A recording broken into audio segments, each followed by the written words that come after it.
Welcome back to our channel. Please be reminded that this video does not reflect on any opinions from the DC team and is only published for information purposes. Video courtesy of Learning Events Series, Facebook page. Please check our video description for link. Honorable Agustin Miguel, a Perdices, a Dumaguete City Councilor, explained the legislative process relating to the questioned Memorandum of Understanding last July 28, 2021. This was possible during the live online lecture and open forum via Zoom and Facebook Live. All right. Good evening, everyone. To everyone who's joining, we thank you and welcome you to the Learning Event Series 2.0. This learning event series aims to give a venue to thresh out the relevant issues and concerns surrounding the Dumaguete Reclamation project. So just to emphasize, you've read the rules, the house rules for tonight, but I'd like to remind you that questions will be entertained at the end of the talk. And if you have any questions, please type them in the Q&A box only. All right. Tonight's series is brought to you by the Dumaguete City Lions Club International and Rotary Club South. Also, we would actually like to thank everyone who has participated in organizing and even in sharing this event to others, because the purpose is to actually get an informed and engaged citizenry. And I think this is what we're trying to do tonight. So without further ado, we would like to welcome our speaker for this evening. He will be talking about the background of the MOU. Our speaker is Honorable Agustin Miguel, Tincho, Perdices. He is a Dumaguete Councilor. He is the only son of the late Governor Tuting and Jean Perdices. He is an economics graduate of Ateneo de Manila University. Being part of the council, he will talk about the legislative process relating to the questioned Memorandum of Understanding, which is the foundation of this whole issue that we're talking about tonight. So, good evening, Mr. Councilor. Good evening. Good evening. Good evening to everybody. Thank you very much for this opportunity to share some thoughts with regards to the MOU. And I'd like to first and foremost, of course, thank the Lions Club of Dumaguete and the Rotary Club of Dumaguete South. So, in as much as the topic for tonight revolves around how we are now, how the existence of the Memorandum of Understanding has come about, I guess I will start with a narration of the timeline on what has happened in our past few sessions that has brought about the existence of this MOU. So, first of all, let me start that everything started on July 7th, a Wednesday regular session, wherein part of our agenda was a letter coming from our city legal officer requesting that the council grant, through a resolution, grant authority to the mayor to enter into a memorandum of agreement with 1EM Cuerpo Incorporated for the purpose of a PPP, unsolicited project, or with a title better known as the proposed 174-hectare reclamation for mixed-use, 5G-ready, smart Dumaguete City development. with coastal wastewater treatment facility, shoreline slope, wave protection, etc. Okay? It's a long title. The request was for an authority to sign a memorandum of agreement, but the attached document actually, last July 7, was a draft joint venture agreement. Now, you can actually, mix match the two. Memorandum of agreement, joint venture agreement, some say it's the same kind of document. Now, why was the City Council asked for a resolution authorizing the mayor to sign in behalf of the city? Well, this is one of the functions of the City Council. No? Any kind form of documentation needed to be signed by the city mayor on behalf of the city needs prior approval from the City Council. Deed of assignment, deed of donation, memorandum of agreements, all legal documents that needs the signature of the mayor needs a supporting resolution from the City Council. Okay. So this was the first time, as far as I know, that the City Council has formally been informed of this proposed reclamation project via unsolicited an unsolicited proposal from a private company. And as far as I know, this proposed project will also be the very first PPP project of Dumaguete City if it were to pass all requirements. Many things can happen when a request for authority is asked. Some requests are automatically granted because the nature of the document is either a deed of donation or something that everybody is familiar with already. All councilors are familiar with. But there are times also that requests coming from the executive department are referred to either a standing committee for further action, or we as a whole ask for clarification on the document, invite either city legal or anybody else that will have knowledge about the document.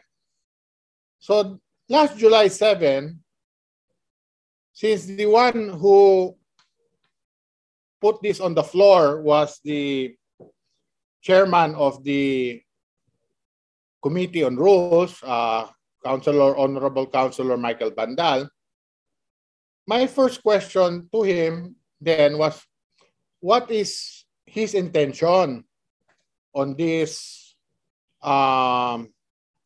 request coming from our city legal office? Was he planning to have it approved that day, or would it be forwarded to a committee or any other action? Councilor Bandal then indicated that he would be making a motion to approve the request. In as much that some of us councilors felt that this is the first time that this kind of a request has been asked from the city, meaning to say first time that it involves a PPP proposed project. And this is something new for some of us councilors. We felt that we needed more time to study the documents, find out what the council should do. First, you say, should we hold a public hearing? Because, like I said, this is the first time na there is a proposed PPP project in front of us. So basically, what happened that Wednesday, July 7th, we asked for time, for deferment, no, on action on this request. But, well, we very well know already that the motion to approve was made, duly seconded, and a vote, since we objected, some of us objected, a vote was called for, and the majority voted to grant the request.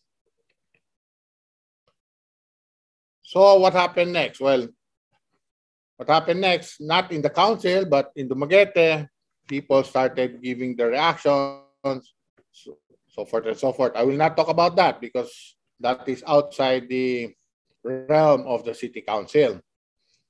Now, the next session, July 14.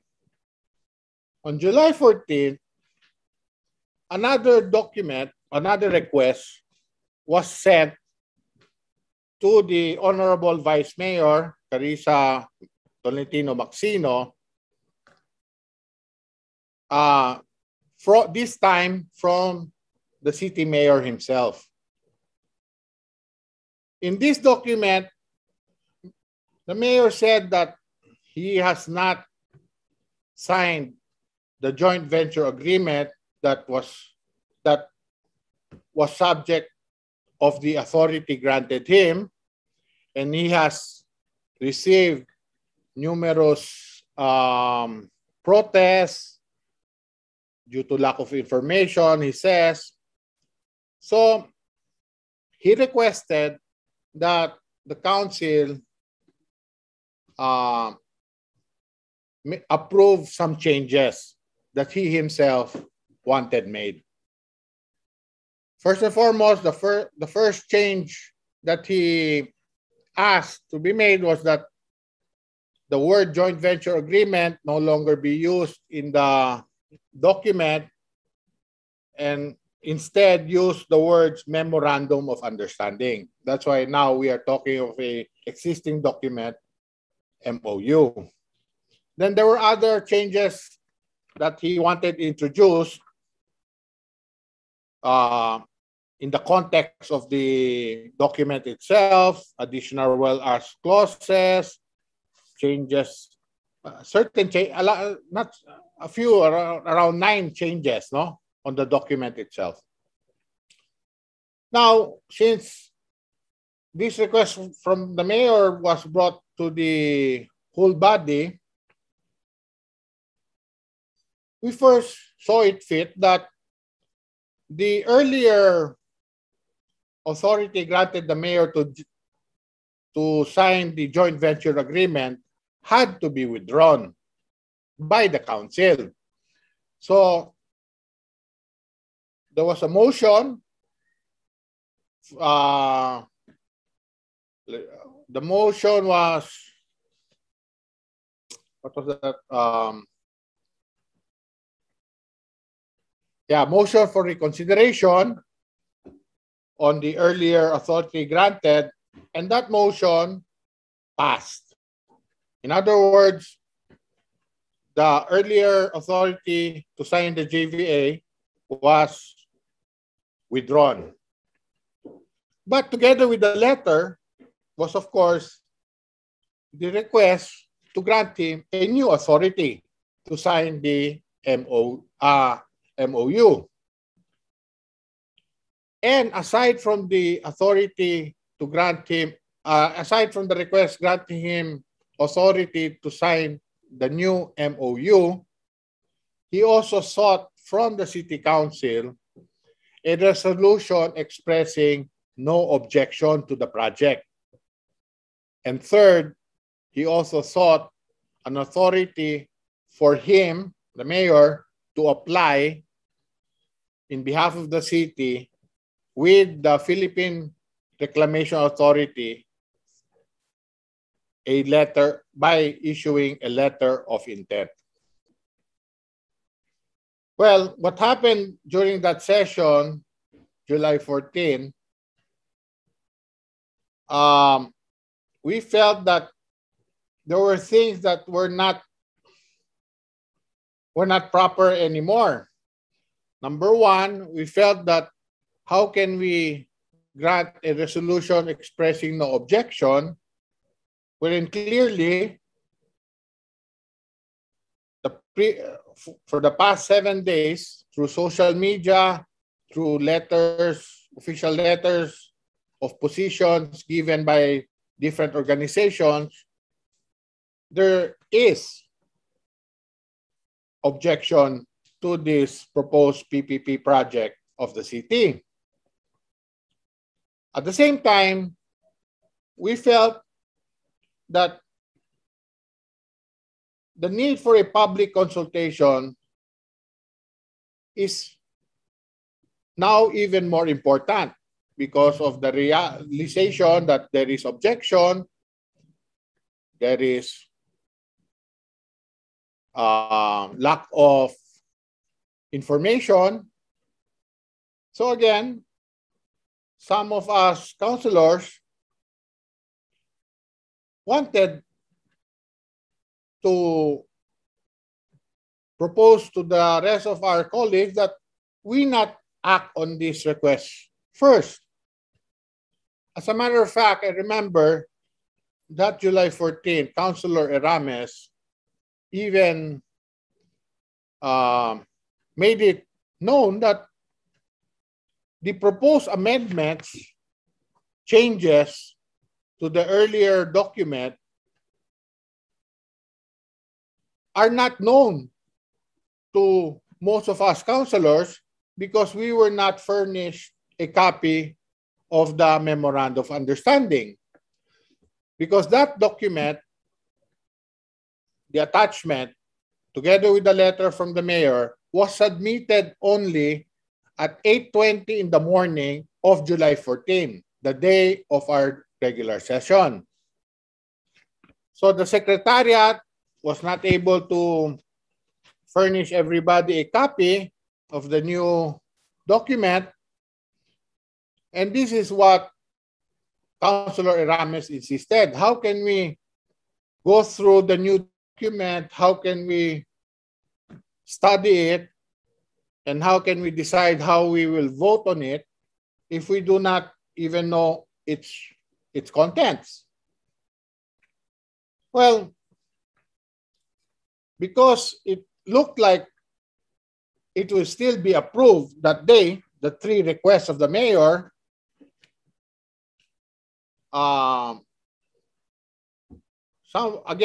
of us councilors, the minority councilors, already stated that we will oppose any move to grant a new authority to the mayor to sign the MOU. We will also oppose to the resolution of no objection coming from the City Council, and we will also oppose the resolution for the mayor to submit already a letter of intent to the Philippine Reclamation Authority. But of course, since in any legislative body, it is a numbers game,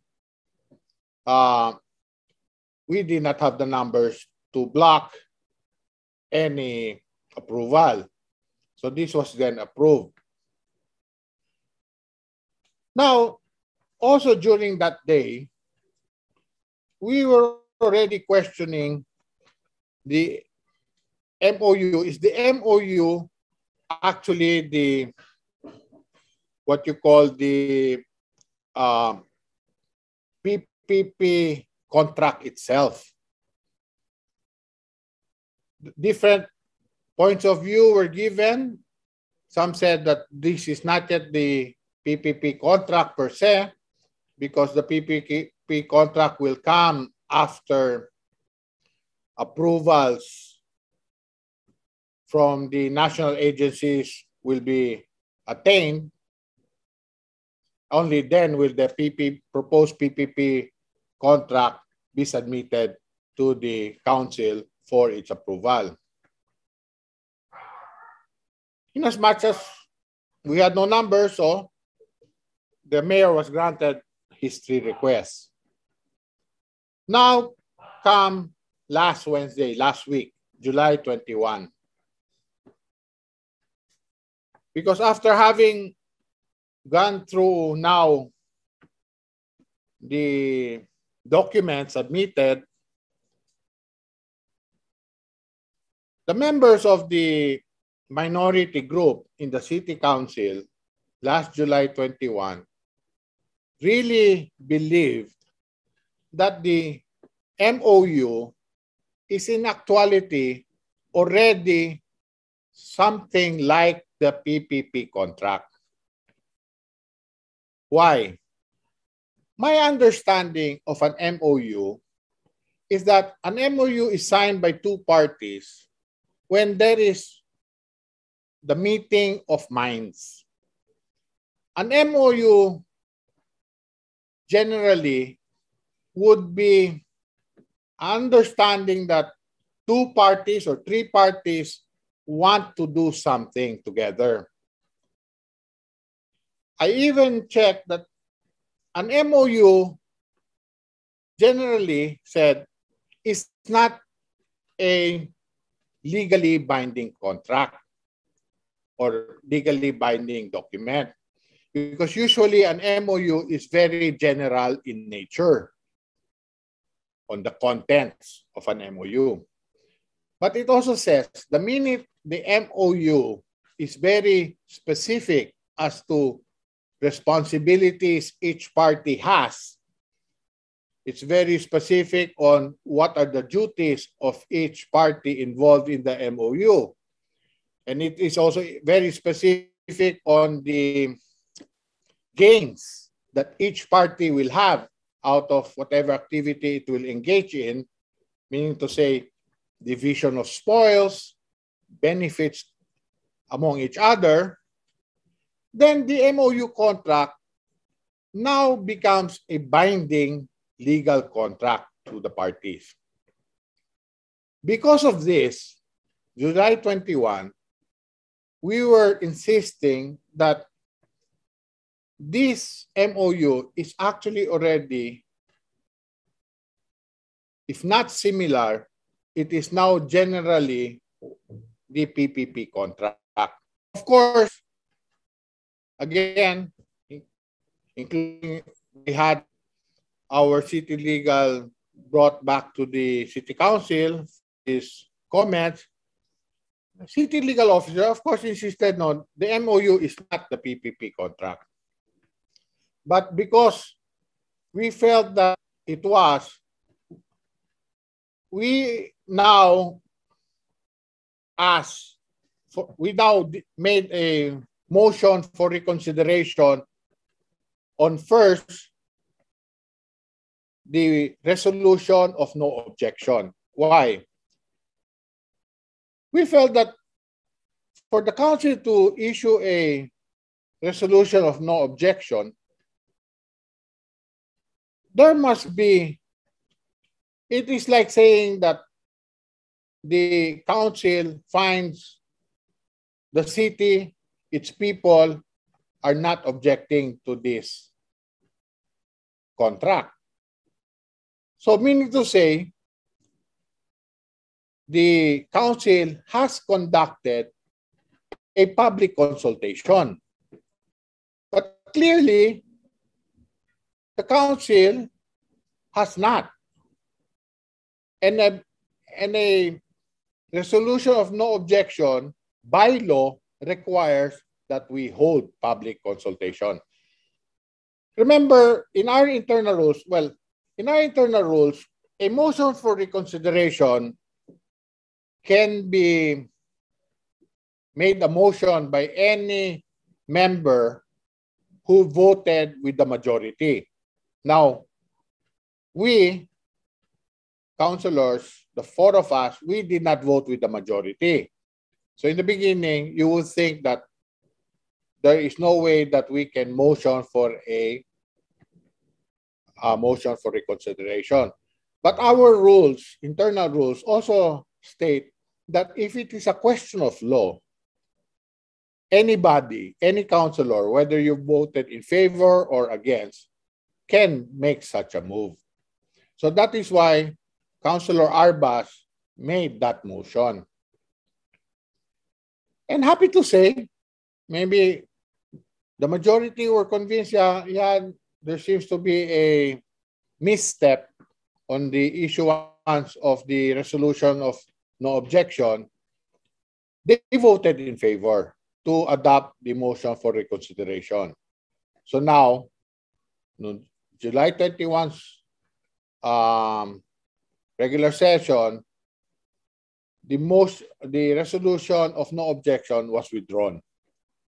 Next, Councilor Arbas again moved that we also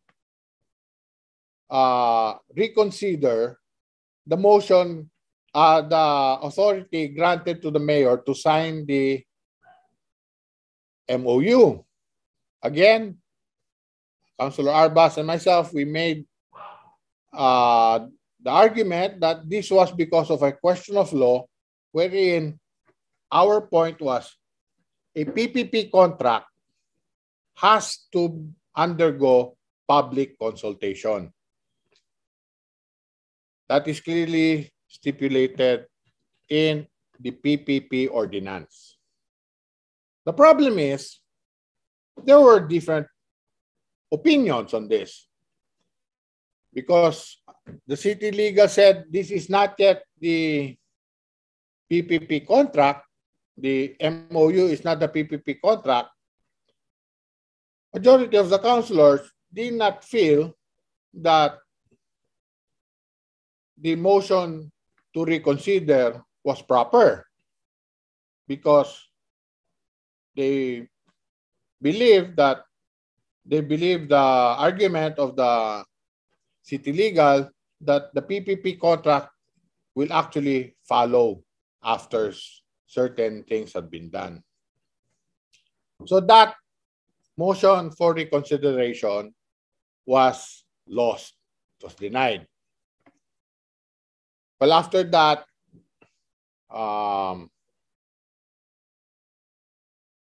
there were difference in points of view. There were some debates among councilors, but after that, the session adjourned. Now I will get to what happened this morning. July 28th, our regular session again. Councilor Arbas and Councilor Rames, during privilege hour, gave slide presentations on our arguments on why certain irregularities happened in the approval of the MOU. Basically, the minority group feels that, number one, the MOU document is not needed. Because now I will talk about the PPP ordinance of Dumaguete City, or the PPP code of 2021. That ordinance was approved early February 2021, and that ordinance became effective, signed by the city mayor late February 2021. In that ordinance, there are steps given that must be followed for any PPP project to progress. That PPP ordinance gives so many steps, so many requirements. And one of the major requirements, because all through these 3 weeks,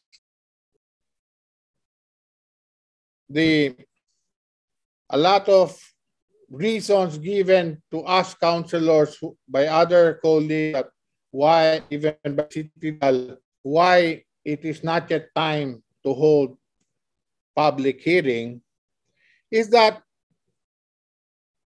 the feasibility study, the detailed plans, the PPP contract has not yet been made, has not yet been submitted by the proponent. Meaning to say, these are things that the proponent will still do because there is now an MOU between the city and the private proponent. But we went through the PPP ordinance. For a unsolicited PPP project, it is clearly stated there that one of the things required to be submitted by the proponent is one, he has to submit, hold on. Okay. He has to submit an unsolicited proposal accompanied by a feasibility study or project study and a draft PPP contract to the city for the projected PPP project. Simply said, they said the MOU is not yet the PPP contract, but step one for a unsolicited proposal is the proponent, meaning to say the private company, has to submit to the city a draft PPP contract. So that got us wondering, does a PPP contract already exist or not? Because we've been told so many times that this is still to follow. In our PPP ordinance, there is no mention of the need of an MOU or a memorandum of agreement. And the only time it talks about a JVA is when the mode of the PPP is a joint venture agreement. But clearly, it states that the proponent, private proponent, should submit to the city as step one, a draft PPP contract. Why? Why is there a need for the proponent to submit a draft PPP contract? Because in the draft PPP contract, which can still be subjected to negotiation by the city with the proponent, it will indicate every single small detail that the project that will be included in the project and whose responsibilities this will be. Things that you find in the MOU.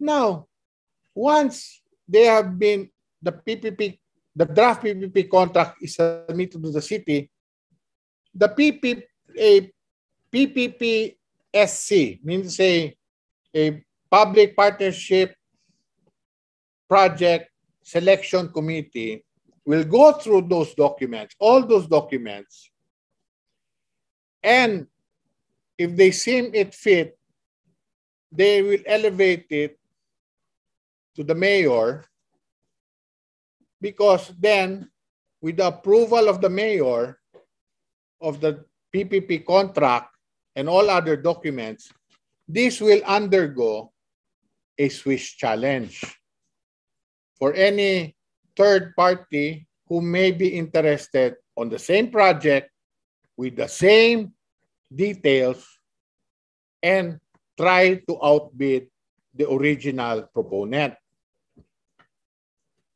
Now, through the narration of our city legal, he said that the there were negotiations done by the PPSC or the I'll just, for short, I'll just call him the selection committee. The selection committee had negotiations with the proponent, and he indicated certain days in the month of February this year. And then after reviewing everything, sometime, I'm not so sure, sometime April this year, this project was subjected to a Swiss challenge. Now, this morning, I questioned, if there is no PPP contract yet, what did they subject to a Swiss challenge? Because in our ordinance, it says, the city mayor shall approve all tendered documents, including the draft contract, the draft PPP contract, before the publication of the invitation for comparative proposals, or in other words, the Swiss challenge. If there is no contract, proposed contract, what can a third party evaluate and see if he is interested on that project and make a counter proposal or counter bid? So this afternoon, we were trying to convince our co-members in the city council that there seems to be so many lapses that happen, not only in the part of the city council, but more especially on the part of the screening committee, because it appears that the screening committee did not follow to the letter our very own PPP ordinance. Other things that we pointed out this morning was even the membership of the PPP screening committee was not complete. Part of the membership is a councilor duly authorized by the city as our representative to the screening committee via resolution. Councilor Lani Lamon is now the one sitting in that body. But during the time of the negotiations, during the time that it was going to be subjected to a Swiss challenge, Councilor Lani Ramon was not yet appointed as our representative via resolution. That resolution happened April 2021. Also, in social media, we found out that one or two of the supposed members of the screening committee representing civil society groups were never involved in any of the meetings of the screening committee. They were only included as members later on when everything has been said and done. Another point that we brought up this morning was in the section of rationale of a PPP project, whether solicited or unsolicited.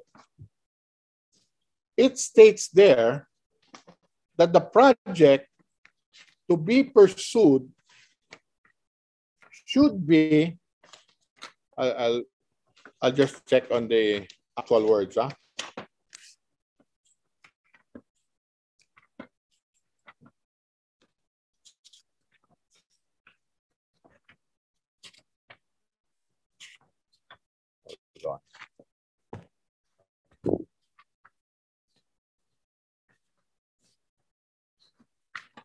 Sure.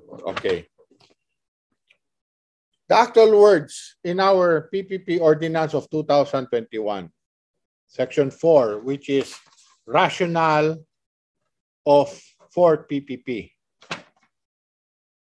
PPPs, meaning say public-private partnership contracts, project, should be adopted to address a pressing and urgent or critical public need. Then I'll paraphrase, a public need that is urgent, critical, and which the city on its own cannot provide. Therefore, the city will go about it to provide that kind of a service to the general public via PPP. Now I ask them, what is the pressing and urgent and critical public need of supposed helipad, yacht club, fish port, residential condominiums, and so forth? Things that supposedly are included in a mixed use. So right there and then, I was asking the body, we have to restart all of this because there are a lot of, since this is our, and I don't blame anybody. Like I said, this is the first PPP proposed project being made to the city. And it is the first, because it's the first, and it is still by mode of unsolicited proposal. Though we are supposed to know all these details because we crafted the PPP ordinance, you know, it is advised that this being the first, we should go slowly on things. Because mistakes like this may cost not only the city, but may cause problems in the future about any other PPP contract that the city will get involved with. Well, up to now, we are still hoping that the city council sees it a need to step back, no, to reassess, change things that we already approved so that we can take a better look. There are so many, that is not the subject of the MOU, so I will not talk about other questions, the numerous questions about the proponent, other questions about Chinese involvement. But for me personally, things of this nature are red flags on by itself. And not being a lawyer, anytime there's a red flag, you stop, pause, take a minute, and see what this is all about. What are the possible consequences? And that is basically what the minority councilors are asking. Because we have seen a lot of red flags. And since we, number one, are supposed to be the representatives of the people of Dumaguete, something this big, something this sensitive, reclamation, a very sensitive topic, we feel that we are duty bound to bring this thing back to the people. Get as much comments, reactions, suggestion for or against on this matter. Because this is not an ordinary memorandum of agreement. This is not an ordinary memorandum of understanding. This is an undertaking, if ever it pushes through, that will affect the lives of each and every Dumagueteño for years and decades to come. And we, I feel, as a body, cannot say, well, we took everything with a sense of regularity and we saw that things can be better for us without really trying to answer as much questions as we can. That's why, up to today, I am hopeful that the councilors, the good mayor, can see the worries that this kind of an activity brings to our people. And maybe as an ending note, what is very regretful, what is very hurting, is that because of this, friends, families, colleagues are now sometimes saying things to each other that they normally would not, if not because of this. And I don't believe any project is worth creating all this negativity among fellow Dumagueteños. Thank you very much for hearing me out. Again, please be reminded that this video does not reflect on any opinion from the DC team and is only published for information purposes. Thank you for watching. If you found this video informative, please leave a comment in the section below. Subscribe to our channel and click on the notification bell so you won't miss any of our upcoming videos.